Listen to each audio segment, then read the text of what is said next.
Hi! I've wanted to film this video for quite some time, and it's about my favorite secret little makeup tool. You may have seen him in every single one of my videos, and he is the infamous powder puff. Yes, finally.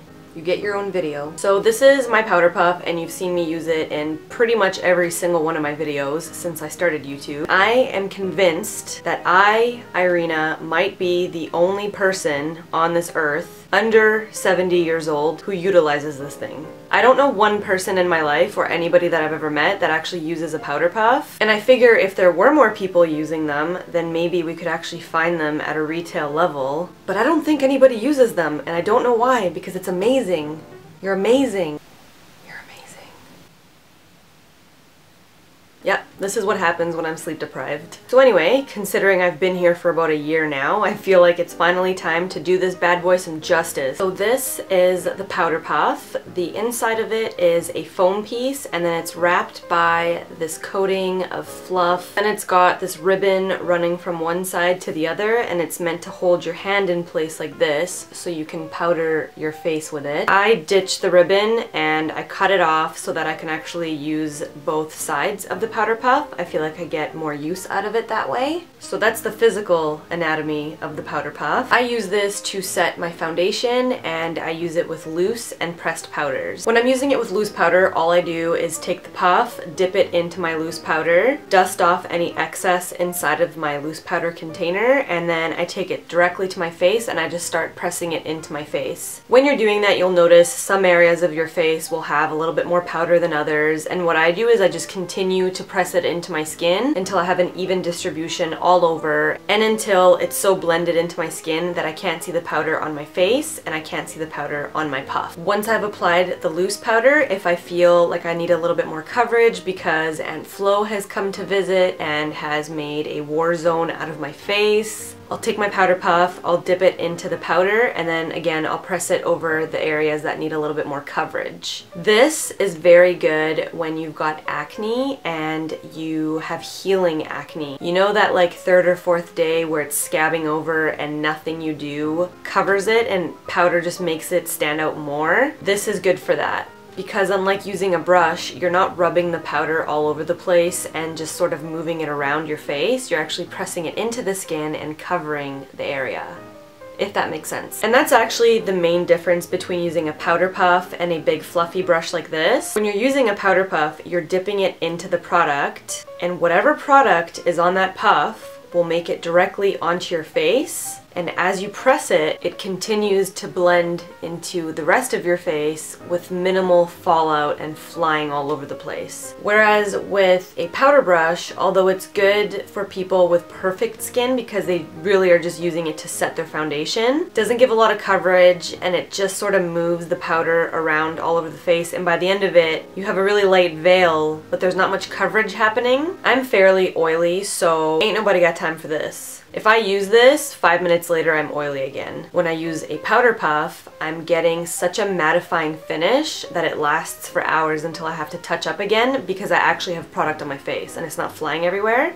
So I like that I can see exactly where the product is going. I like that I get an airbrush finish and really high coverage, and I also like that I get a really, really mattifying effect. I would recommend this for anybody that has really oily skin like me, anybody that has problematic skin and wants higher coverage and just isn't getting enough from their cream foundation or their liquid foundation, and pretty much anybody else that wants kind of like a flawless airbrush look. I find because I use a powder puff, I don't need to purchase really crazy high-end powders. I can make it work with pretty much any powder. Another thing I like to use it for is when I've applied a little bit too much blush or a little bit too much bronzer and I fully regret my decision. This is great for taking a little bit of powder and going over those areas and just sort of diffusing it. Just lightly fades everything out and makes it look a little bit more natural. This little guy is very versatile. As I mentioned earlier, when you do first start using a powder puff, you will obviously have some trial and error. Sometimes you'll apply too much powder on here and it'll go flying everywhere, or it'll go on your clothes. You learn to control it with time. Just like everything else, it takes practice. You'll also notice at the beginning that you'll be applying your powder and some areas might seem a little bit more covered than others. Might be a little bit patchy here and there. I would always advise to first set your foundation with loose powder and then go over the areas where you need a little bit more coverage with a pressed powder.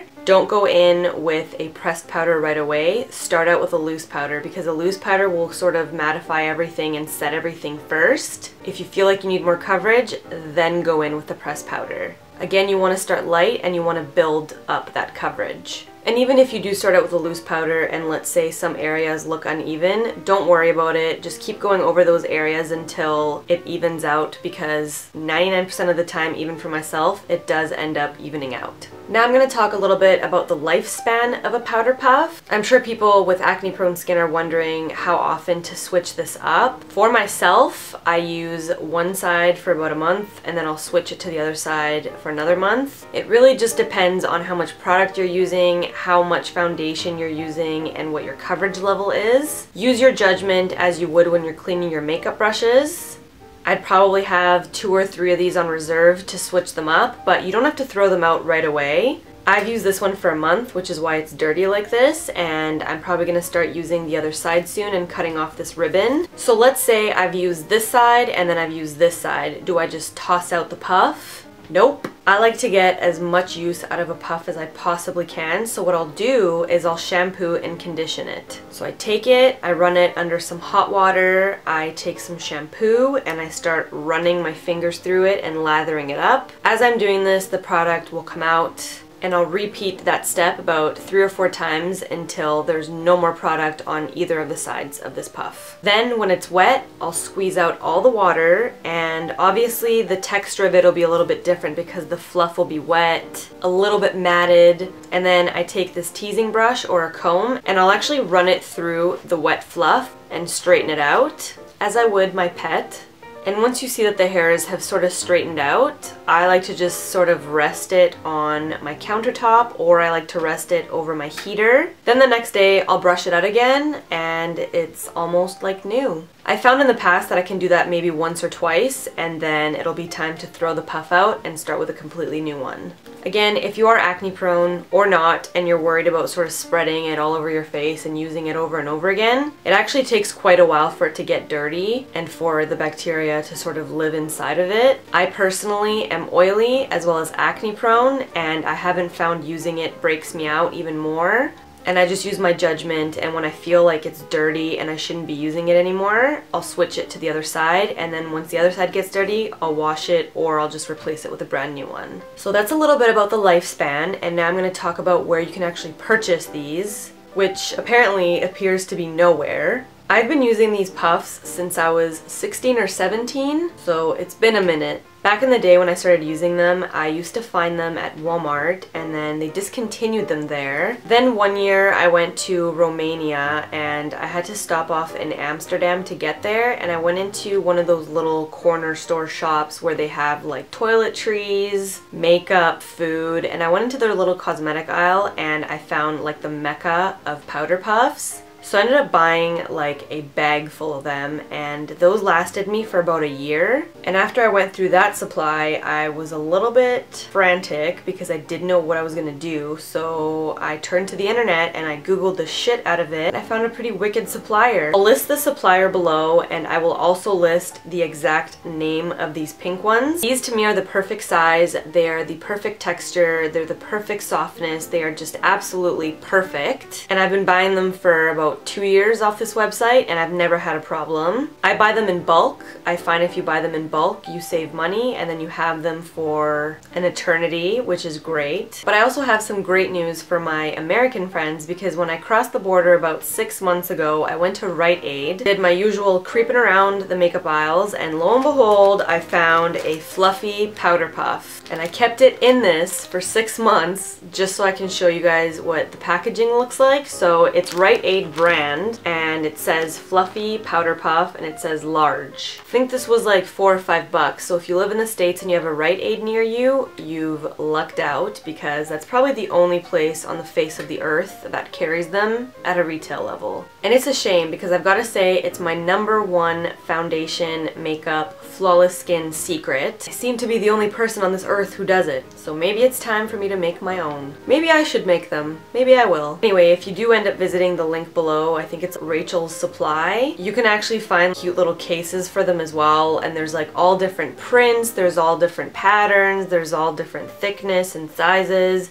I just choose to go with these ones because they've never done me wrong. I think I might even reach out to the lady who sells these on her website and see if maybe she'll give me some kind of promo code. I highly doubt this website has ever even had a promo code before. And now for the fun part. Obviously, I buy these in bulk, and that means I have a ton lying around, so I'm gonna be doing a little giveaway. I'm gonna be giving 5 away, so all you have to do is be subscribed, like this video, and leave me a comment in the box below and let me know what your favorite song is right now, because I need some new workout music. This giveaway will close 1 week from today, and to enter you have to be 18 or older, or you have to get your parents' permission. All of the giveaway details will be in the description box below, as well as anything else that I've missed. One last thing I want to mention is I've been noticing on YouTube a lot of people have been getting scammed when doing giveaways. I guess there's like a group of douchebags who think it's hilarious to make fake accounts pretending to be people with YouTube channels, contacting